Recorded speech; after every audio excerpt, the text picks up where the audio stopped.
다섯 번째 주제는 앞서 네 번째로 말씀드린 주제랑 조금 상반된 이야기입니다.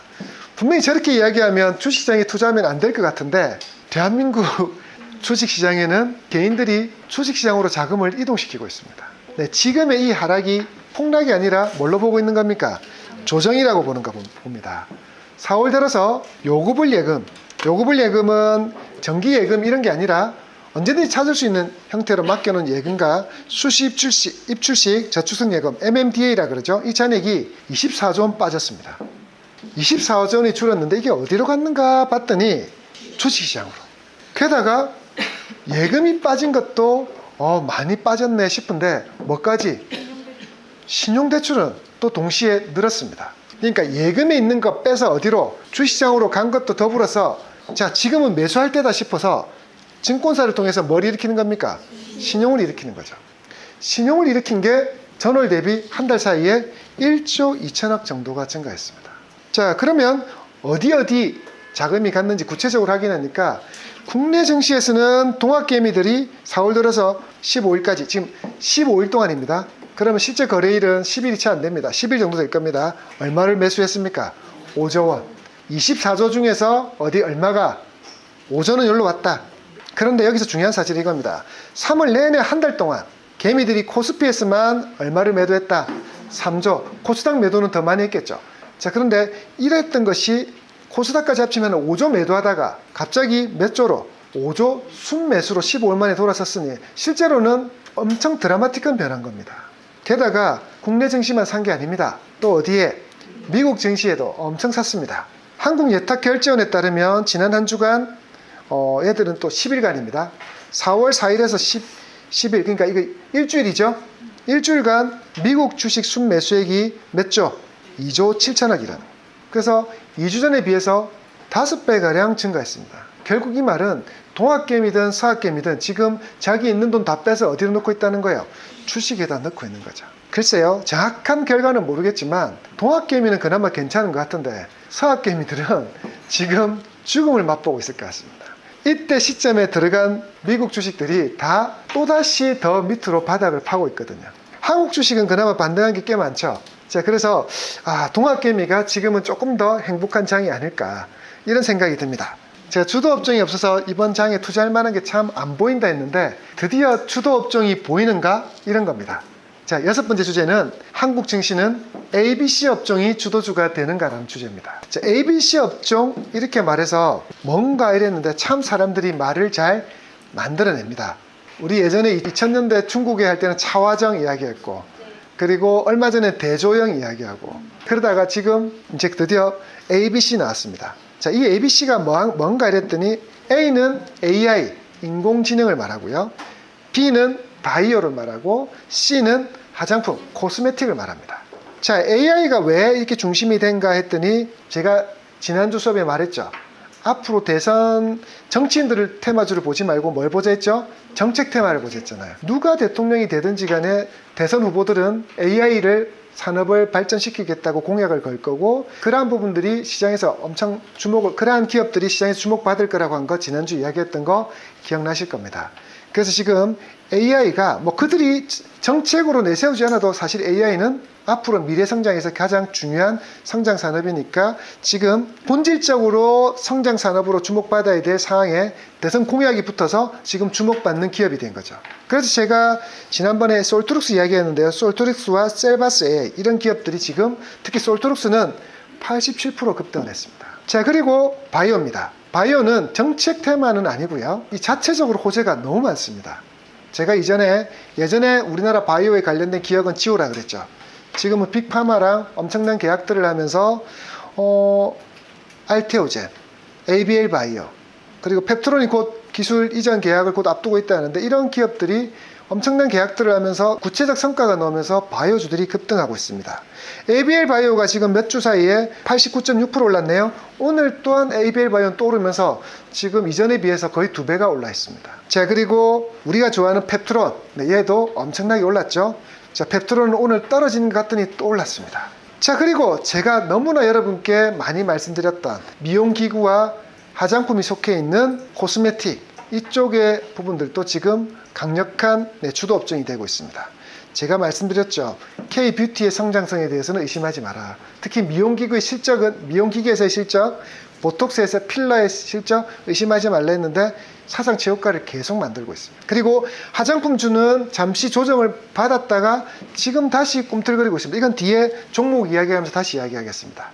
자, 그러면서 6번째 주제는 한국 증시의 ABC 업종이 주도주가 되어 가는가라고 주제를 정해봤습니다. 그런데 제가 주도주가 된다로 안 하고 뭘 했습니까?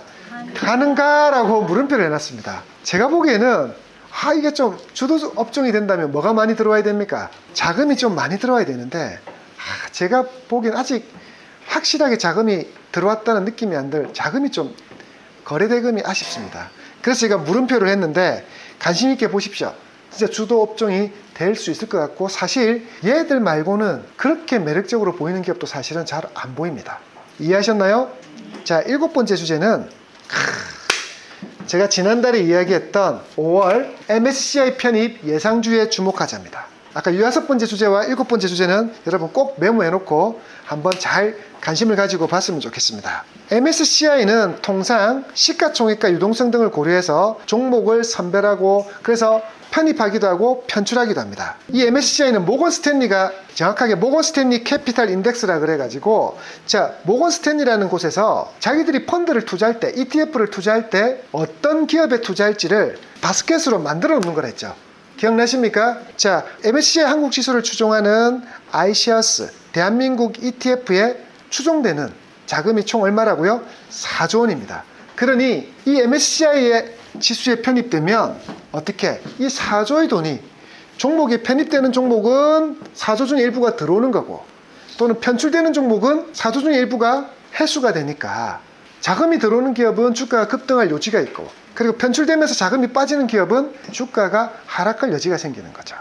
자, 이런 5월 MSCI 정기 편입에서 보통 이 MSCI주는 특별 편입하는 놈이 있고요. 그리고 정기적으로 편출되는 놈이 있습니다. 특별 편입은 갑자기 얘가 시가총액이 커지고 꼭 이렇게 넣어야 되는 어떤 주목받는 기업이 될 때 그렇게 하고요. 그리고 정기적으로 그런 거 없으면 그냥 정기적으로 꼬박꼬박 3개월에 한 번 쪽으로 합니다. 자, 그래서 지금 이번에 편입 1순위는 일전에 말씀드린 것처럼 삼양식품과 하나시스템입니다. 자, 삼양식품이 이 영향이 있었는지 지금 얼마를 앞두고 있습니까? 100만. 네, 100만을 앞두고 있습니다. 삼양식품은 우리가 지금 장기적으로 보유하고 있는 가치주죠. 네, 지금 삼양식품 수익률이 어마어마합니다. 자, 컴퓨터로 여러분 노트북으로 삼양식품 차트 한번 보세요. 어떤가요? 너무나 아름답지 않나요? 이런 삼양식품에 MSCI 편입 호재까지 있으니 워낙 실적도 좋은데 MSCI 편입 호재가 있어서 실제로는 삼양식품에 2천억 정도가 앞으로 자금이 들어올 것 같답니다.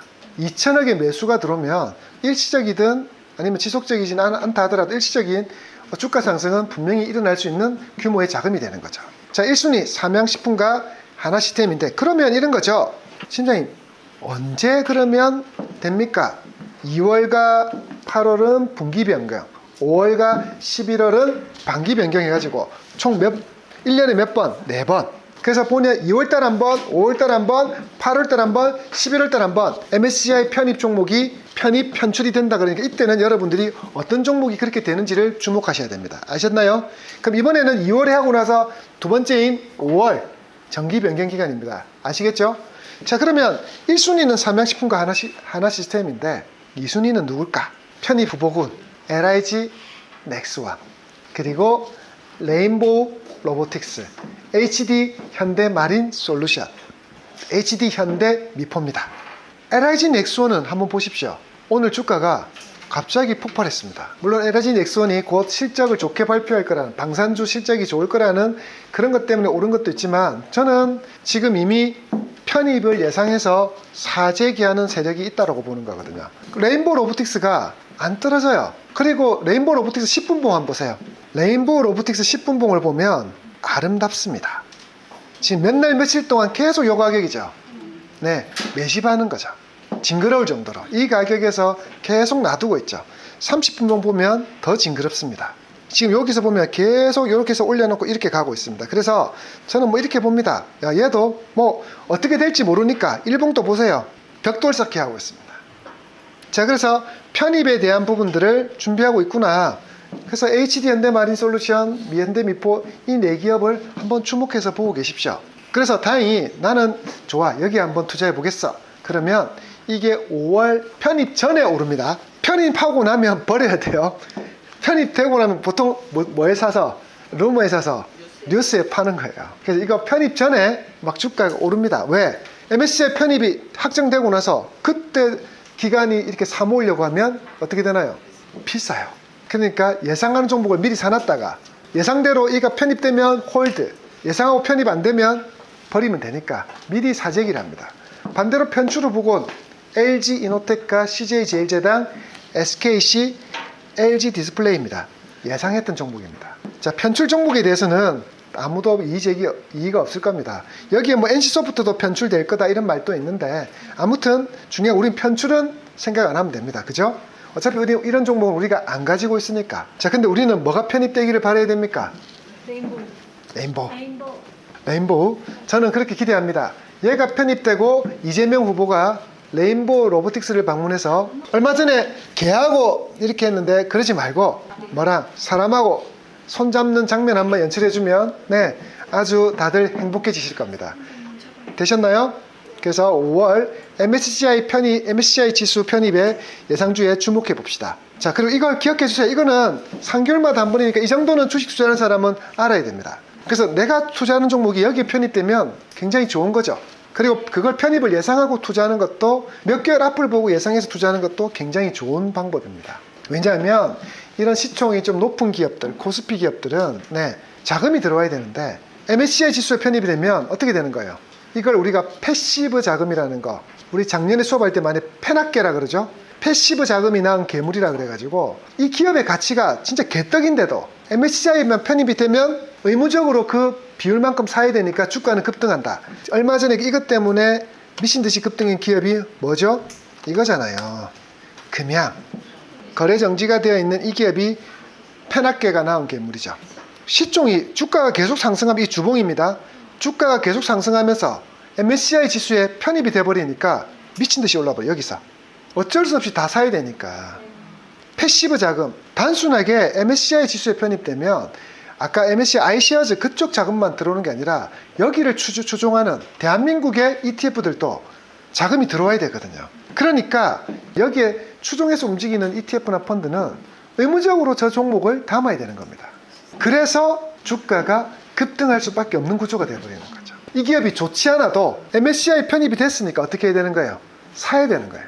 자, 그리고 나서 보세요. 이렇게 됐죠. 어떻게 보면 금양의 작전 세력들이 그걸 노렸는지도 모르겠습니다. 자, 이렇게 됩니다. 여러분 이전에 임창정 사태 기억나죠? 임창정 사태 때도 얘들이 이랬습니다. 자기들이 사고팔고 통정매매를 통해서 끊임없이 주가를 올리면 결국 MSCI 편입이 될 거고, 그리고 나서 MSCI 편입이 되면 우리가 그때 사모았던 걸 누구한테 팔아넘기면 된다? 기관들에게 넘기면 된다는 논리로 그렇게 했던 겁니다. 자, 그래서 MSCI 편입은 굉장히 중요한 이슈입니다. 아시겠죠? 그래서 이런 부분 꼭 기억해주고 어떤 개념인지를 이해를 하셔야 됩니다. 자, 8번째로 이야기해야 될 것은 삼양식품 주가가 드디어 100만 원을 돌파해서 항제주가 되납니다. 여러분, 주식시장에서 100만 원이 넘는 기업들을, 주가가 100만 원 넘는 기업을 황제주라 그럽니다. 예전에는 항제주가 꽤 많았죠. 삼성전자도 제가 마지막으로 본 게 한 250만 원이었나요? 270만 원이었나요? 그랬고요. 그걸 액면 분할하면서 지금 이 가격으로 왔지만 이전엔 한두 살 내면 200 몇십만 원. 그래서 삼성전자 아무도 못 샀죠. 자, 그리고 아모레퍼시픽 기억나시나요? 걔도 100만 원 넘었고요. LG생활건강도 그랬는데 삼성전자 액면 분할로 가격이 떨어졌지만 LG생활건강하고 아모레퍼시픽은 지 스스로 무너졌어요. 자, 그래서 100만 원 넘는 기업이 꽤 많은데 지금은 100만 원 넘는 기업이 손에 꼽을 정도죠. 삼성바이오로직스. 그리고 또 있나요? 예전에 남양유업도 뭐 100만 원 넘고 그랬는데 그런 기업이 잘 없어요. 근데 드디어 삼양식품이 작년 4월 17일에 26만 500원에서 올 4월 17일 1년 만에 3.6배 급등해서 93만 6천 원입니다. 또 이런 생각 들죠? 저때 사야 됐어. 제가 알 때만큼 여러분께 계속 사세요 했던 기업이 삼양식품이죠.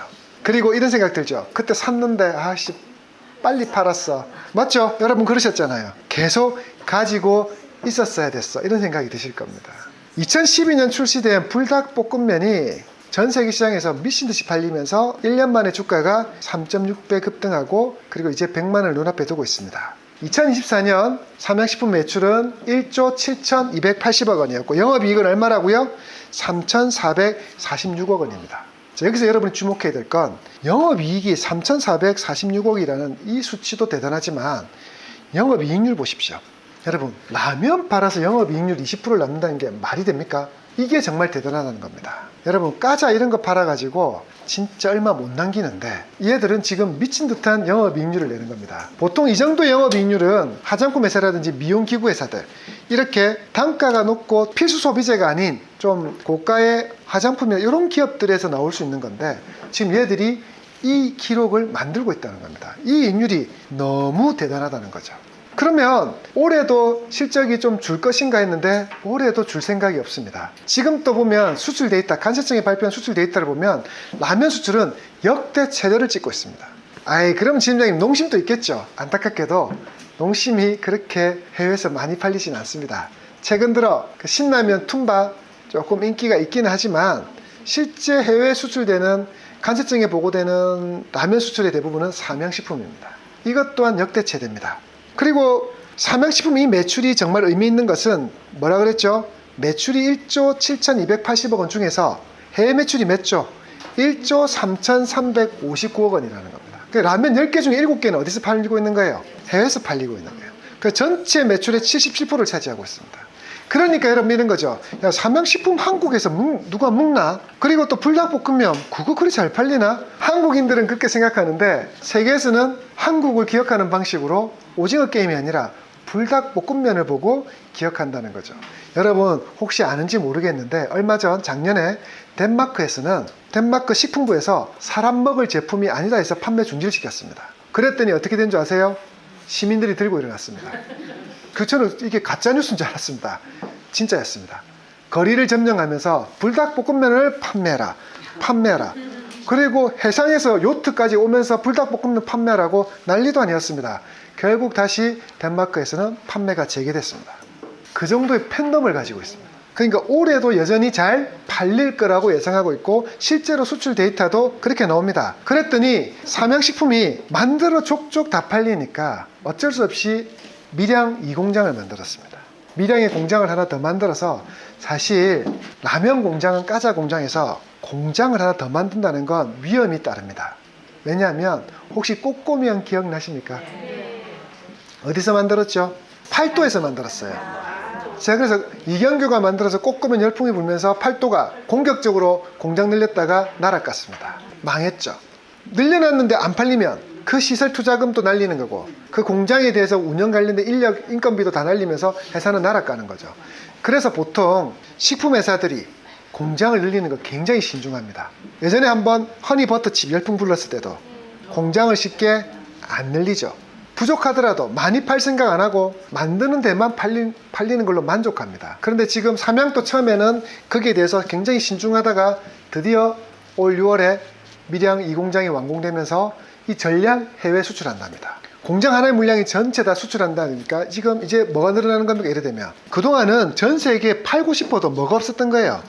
물량이 없어요. 코스트코에 보내고 월마트 보내고 싶어도 만들어지는 게 없으니 못 보냈는데 이제 그만큼의 물량이 늘어나죠. 그럼 이건 뭐가 늘어나는 게 되는 겁니까? 6월부터 공장이 가동되면 6월 또는 7월부터 실적이 잡히잖아요. 그러면 3분기, 4분기 실적이 폭발적으로 늘어나게 되겠죠. 그리고 이익은 20%니까 판매되는 양의 20%만큼 이 영업이익이 또 늘어납니다. 그러니 삼양식품에 뭐가 예측되어 있는 겁니까? 매출의 증가와 영업이익의 증가는 적어도 몇 년 뒤는 모르겠지만 올해는 담보되어 있는 거죠. 맞나요? 그리고 더 대단한 건 이겁니다. 물량이 부족해서 지금 꼭 이 불닭볶음면이 제일 잘 팔리는 곳은 유럽과 미국이거든요. 남미 쪽보다 이런 애들은 물량이 없어서 아직 수출 못하고 있어요. 그리고 중국도 일부만 보내지 물량이 딸려서 많이 판매 못하고 있어요. 근데 중국 시장까지도 공략한답니다. 2027년에 해외 1호 공장을 어디에? 중국에 지어서 해외 매출의 몇 프로? 29%를 차지하는 중국 시장에 대응하겠답니다. 그럼 이제 중국 애들도 원 없이 뭘 먹는다는 겁니까? 불닭을 먹을 수 있는 거죠. 그러면 봅시다. 일단 올해는 밀양 2공장의 물량이 늘어나면서 매출과 영업이익이 는다는 게 담보되어 있고, 그리고 2026년 건너뛰어서 2027년에는 이후부터는 중국의 매출까지 늘어나면서 장기적 성장 전망을 갖추고 있는 거죠. 물론 위험 요소도 있습니다. 언제까지 불닭볶음면이 인기 있을 건데 이거죠. 이게 인기가 있을 것 같아요. 왜냐하면 여러분 최근 들어서 신라면 먹어봤나요? 아니 저 매운 거 엄청 잘 먹는데 이번에 신라면 먹으면서 왜 이렇게 매워졌지? 이 생각했습니다. 혓바닥은 괜찮은데 여기가 따끔거리더라고요. 이게 엄청 매워졌구나.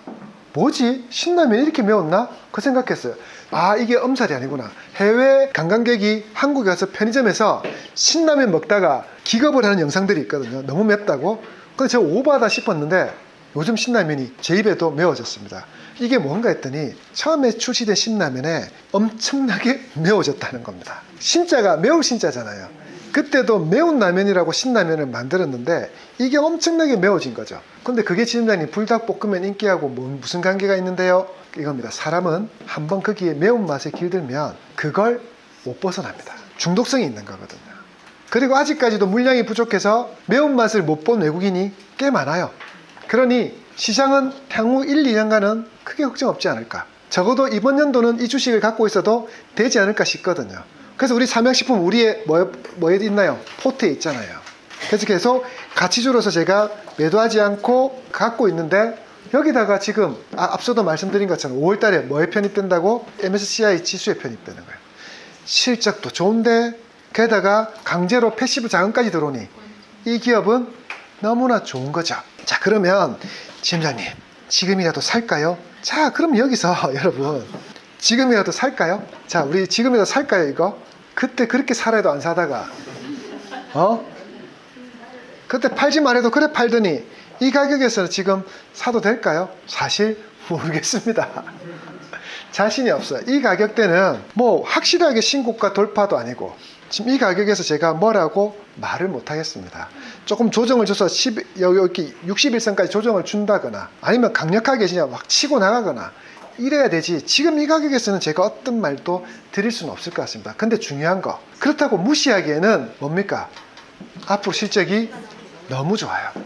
그리고 앞으로 보여줄 실적에 대비하면 주가도 그렇게 비싼 편은 아니라는 겁니다. 아시겠어요? 어쨌든 편입하고 우리가 포트에 편입하고 있으니 계속 가져가시고요. 그리고 신규 편입할 분한테는 조금만 더 생각해 줬으면 좋겠습니다. 9번째는 하나솔루션 주가 상승을 트럼프가 도운다는 주제입니다. 트럼프가 중국을 계속 때리고 있다고는 앞서도 이야기했죠. 중국을 때리면서 중국산 태양광 소재에 대한 반덤핑 관세를 부과했고요. 게다가 상계 관세까지 부과하면서 미국은 태양광의 진심인 나라입니다. 땅덩어리가 워낙 넓고 게다가 사막도 많고 그죠? 그 태양광 일조량이 엄청난 나라죠. 그래서 지금 보면 실제로 미국의 곳곳 집집마다 태양광 시설을 가지고 있고 그리고 ESS 저장 장치를 가지고 있죠. 그래서 테슬라가 사실은 미국에서는 전기차로 돈 벌기도 하지만 ESS 저장 장치를 팔면서 돈을 벌기도 합니다. 자, 그래서 태양광이 진심인 나라고 그러다 보니까 태양광 패널이라든지 태양광 모듈에 대한 소비가 많은 나라입니다. 근데 그걸 지금까지는 중국산 태양광 패널과 웨이퍼 그리고 모듈이 판매됐는데 이걸 일체 금지시키면서 관세를 이렇게 부과해서 중국산 패널의 수입들이 이제 금지되고 있죠. 자, 이렇게 되니까 원래 아십니까? 2000년대 중반에 OCI라는 기업이 태양광이 주목을 받으면서 황제주의 거의 근접했다는 사실. 그래서 OCI가 거의 60만 원 이렇게 넘어가던 기업이었는데 중국이 태양광 패널을 생산하면서 날아갔죠. 중국이 건드리면 다 엉망이 되어버립니다. 자, 어쨌든 그런데도 불구하고 중국의 저러한 저가 공세에도 OCI도 버티고 하나솔루션 어떻게든 버텨서 전 세계에서 태양광 패널과 웨이퍼를 생산하는 기업 중에 중국 기업 말고 유일하게 버티고 있는 기업이 우리나라의 OCI와 하나솔루션이었죠. 근데 버티니까 드디어 빛이 들었습니다. 중국의 패널과 웨이퍼에 대한 그리고 모듈에 대한 제재가 관세 정책이 부과되면서 한국산 태양광 관련 기업들이 주목을 받고 있습니다. 자, 그래서 이러한 부분의 관세 정책에는 OCI 홀딩스와 하나솔루션이 최대 수혜주가 되죠. 제가 보니까 이것 봐라. 기관 외국인의 수급과 차트상 위치를 한번 봤더니 OCI는 조금 힘듭니다. 차트가 OCI 홀딩스든 OCI든 역별이 되어 있죠. 그리고 탄력이 조금 더 약한 편인데 하나솔루션은요.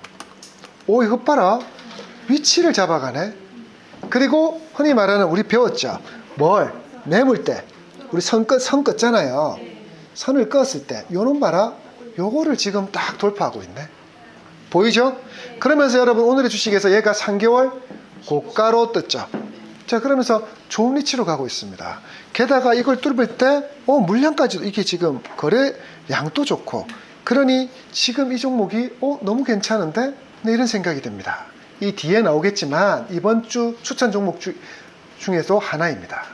그래서 지금 차트 위치도 좋고, 게다가 수급 안 보세요. 이것 봐라. 외국인 또 오늘 외국인 많이 팔았네요. 기관이 꾸준히 사주고 있구나. 이렇게 생각해 보면 하나솔루션 지금 이 가격이면 나쁘지 않은 가격 같아요. 호재가 있으니까. 근데 또 중국하고 미국하고 하해버리면 날아갈 수 있는 위험성은 예포하고 있습니다. 자, 그러나 지금 하는 꼬라지를 봐서는 트럼프도 단단히 삐졌고요. 시진핑도 이번 기회에 한번 크게 맞짱 뜨려고 하는 것 같아서 이게 쉽게 죽진 않을 것 같습니다. 그리고 또 하나, 둘이 하회한다 하더라도 미국도 중국한테 의존도를 낮추려고 할 거고요. 그리고 중국도 미국의 의존도를 낮추려고 분명히 할 겁니다. 여러분 생각해 보세요. 그렇게 찌지고 볶고 싸우고 뒤에 뒷담화하고 욕했던 인연전연하고 머리째를 딛고 싸웠는데 진짜 아무렇지 않을까요? 앞에서는 하하 이래도 뒤에 돌아서면요 분명히 욕하고 있을 겁니다. 그래서 저는 물론 그런 위험도도 있지만 태양광 패널을 다시 중국산을 다 쓰는 것은 힘들지 않을까. 그래서 한번 관심을 가져봐야겠다 생각이 듭니다. 되셨나요? 자, 보세요. 차트 확대시켜 드렸습니다. 어때요? 예쁘죠? 정말 예쁩니다. 모든 이평선을 모아서 확 올리는 아주 좋은, 이런 것들은 장기 추세가 전환되는 차트죠. 게다가 수급도 보세요. 오늘 이게 왜 이렇게 많이 샀어? 지난번에 136만 주를 누가 팔았어요? 개인이요. 이제 막 상승할 때 개인이 다 팔아서 외국인도 가져가고 기관이 꾸준히 가져가고 금융투자 가져가고 연기금이 지금 들어왔네요. 이제 팔다가 들어왔어요. 그래서 수급도 나쁘지 않네. 자, 그래서 그럼 지금 사야 되나? 한 번에 다 사지 마시고 나눠서 N형 패턴 예상하고 나눠서 사면 어떨까라는 생각은 듭니다. 됐나요? 네. 자, 그리고 10번째입니다. 중국인 관광객이 몰려온답니다. 그래서 어디에 주목하자? 중국 관련주에 주목하자는 겁니다. 혹시 알고 계십니까? 요즘 식당 가면, 부산에도 식당 가면 중국인이 너무 많습니다. 그래서 제가 말을 걸었는데 여기 지금 줄 서는 거 맞아요? 했더니 바로 중국어로 말하길래 깜짝 놀랐습니다. 아니, 이 분명히 한국 맛집인데 왜 얘들이 서 있지? 이런 겁니다. 제가 잘 가는 것 중에 하나가, 제가 토요일마다 저희 딸 만나러 갔다가 돌아오는 길에 꼭 의식처럼 들리는 게 팥죽 먹고 팥빙수 먹으려고 들리는 고성녹차라는 남천동에 유명한 빙수집이 있습니다. 거기 갔는데도 와, 중국인이 너무 많은 거예요. 얘들이 이걸 어떻게 알지? 그 정도로 지금 중국인 관광객이 꽤 많습니다. 그래서 이게 한국 무비자 입국을 한시적으로 허용해줬죠. 그러면서 이게 효과가 있나 봐요. 제주도에도 지금 관광객이 꽤 많고, 특히나 어디에 또 많냐면 카지노에 그렇게 중국인들이 많이 온답니다. 자, 그러면서 오는 3분기부터는 단체 관광객의 비자도 무비자로 해주겠답니다. 이렇게 되면 어떤 게 생기냐면, 저희 회사에서 이번에 마카오 뭘로 갔죠? 단체 갔죠? 회사 전체 직원들이 다 마카오로 갔잖아요. 그런 단체 관광객. 그러면 중국에서도 어떻게 할까요? 중국의 어떤 관련된 기업들의 연수, 직원들 이런 해외여행을 이쪽으로 보낼 수 있는 거죠. 근데 그러면서 제주 외에 어디로? 전국으로 확대하겠다. 지금 제주도는 무비자로 단체 관광객 입국이 가능합니다. 그래서 지금 보면 제주도에서는 비행기보다는 못된 거 크루즈로 막 오거든요. 그런데 이제 부산에도 또는 다른 도시로도 확장시키겠다고 하니까 이제 앞으로 더 많은 인원들이 올 수 있는 게 되죠. 그리고 사실 중국 애들이 한국 오고 싶어요. 바로 한 7, 8년 전에는 중국인들이 해외여행 온다 그러면 다 어디로 왔어요? 한국에 왔죠. 근데 최근 들어서 한국에 온 사람들이 잘 없으니까 한국이 올만할 때가 된 거예요. 쉽게 말해서 우리나라가 베트남 막 가다가 베트남만 7, 8년 안 가면 그 다음부터 사람들이 어떻게 돼요? 이제 막 여행 가는 사람들은 베트남 한 번도 안 가본 사람들이 생기겠죠. 안 그래요? 그런 사람처럼 저는 이제 한국이 다시 주목받는 중국에서 시기가 됐다고 보는 거죠. 왜? K-팝, K-드라마, 요즘 폭삭 소가수다도 중국에서 그래 많이 본다면서요. 괜히 그 간식이하고 애순이가 장가게 이야기 꺼내가지고 단풍 보러 장가게 가자 그것 때문에.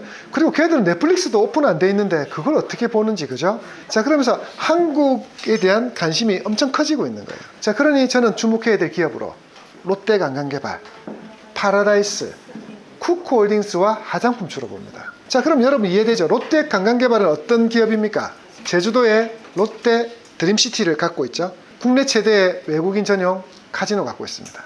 그리고 가보시면 제주도에서 유일하게 40층 넘는 고층 건물이죠. 자, 그걸 가지고 있고, 파라다이스는 인천에 파라다이스 시티 영종도에 있고요. 카지노 크게 가지고 있습니다. 부산에도 카지노하고 다 있죠. 쿠쿠홀딩스는 그럼 왜 추천할까요? 네, 중국인들이 오면 출국하기 전에 출국장 면세점에서 반드시 사는 게 쿠쿠 밥솥입니다. 그래서 왜 미리 안 사냐면 집 내니까 출국장에서 가져갑니다. 그래서 인천 면세점을 가보신 분은 알겠지만 출국장 게이트 딱 앞에 보면 전자제품 가게가 있습니다. 거기에 박스로 쌓아놓는 밥솥을 쌓아놓습니다. 그래서 중국인 애들이 하나씩 들고 가는 거죠. 쿠쿠홀딩스, 그리고 화장품주입니다. 중국 애들은 한국 뷰티에 엄청 관심 많거든요. 그래서 화장품주가 이런 데서 관심을 받게 될 겁니다. 그래서 지금 차트 위치상을 보면 롯데관광개발, 와, 언제 이만큼 올라왔지 싶습니다. 밥그릇 배터 밑에 밥그릇 크게 팔고 잘 올라가고 있습니다.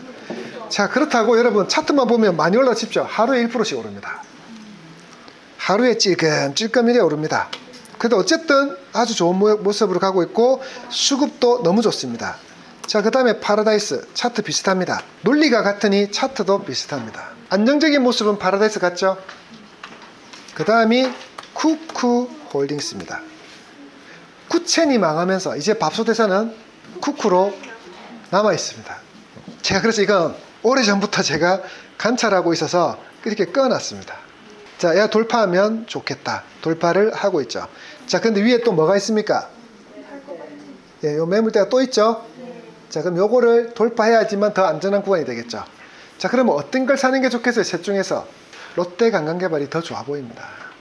자, 아무튼 이런 식의 중국주를 관심 가지고 봐야 됩니다. 그리고 중국 관련 화장품주도 보셔야 됩니다. 그래서 이제 점점점 좋아지는 분위기로 가고 있다. 아시겠습니까? 자, 오늘은 10가지 주제를 가지고 한 주간의 주식시장 흐름을 이야기했는데요. 오랜만에 제가 미국 이야기보다는 한국 이야기를 많이 했습니다. 그리고 종목별 개별 이슈에 대해서 집중해서 이야기했는데요. 아마 이게 여러분께 조금 더 투자하는 데 도움이 많이 되실 것 같은데요. 자, 그럼 이 내용을 바탕으로 이번 주 추천주 잠시 쉬었다가 하겠습니다.